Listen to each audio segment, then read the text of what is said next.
Bien à cette opération Solidarité qui s'est déroulée dans le Cher aujourd'hui. Pour la deuxième année consécutive, l'association Massœuvre de Saint-Florent-sur-Cher organisait un repas de fête pour 80 bénéficiaires des Restos du Cœur. Une initiative plus que nécessaire en ces temps de crise. Reportage Maëla Mendy et Caroline Motte.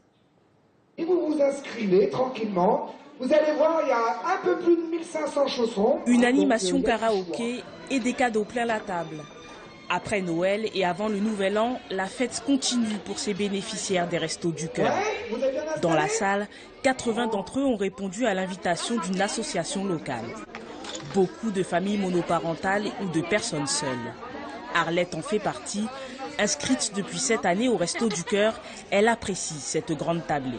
J'étais une femme très active, très gaie. Et d'un seul coup, se retrouver seul chez soi, c'est très difficile, quoi. Donc là, ça nous permet de pouvoir nous amuser et bien rigoler ensemble. Dans la cuisine, les 18 bénévoles s'affairent. De la préparation du repas au service dans la salle, ils ont tout organisé.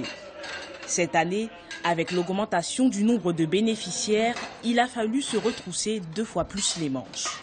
L'année dernière, on s'était pris un peu au dernier moment, donc on avait récolté beaucoup de produits. Cette année, on s'est pris à l'avance, donc on a pu améliorer le repas, améliorer le service. On a tenu des buvettes pour récupérer les bénéfices. On s'est organisé beaucoup plus à l'avance, beaucoup plus en amont, et donc pour réussir mieux la soirée et que ce soit un jour de fête pour les gens qui ont besoin. L'effectif des inscrits au Restos du Cœur a gonflé de 20% à Saint-Florent-sur-Cher.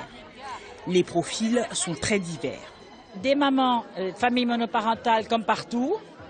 Des hommes d'un peu plus de 50 ans qui n'ont plus de travail et des retraités de Saint-Florent et surtout des campagnes environnantes, des gens âgés qui n'ont que de toutes petites retraites et qui peinent à venir chez nous, qui peinent à franchir la porte des restos.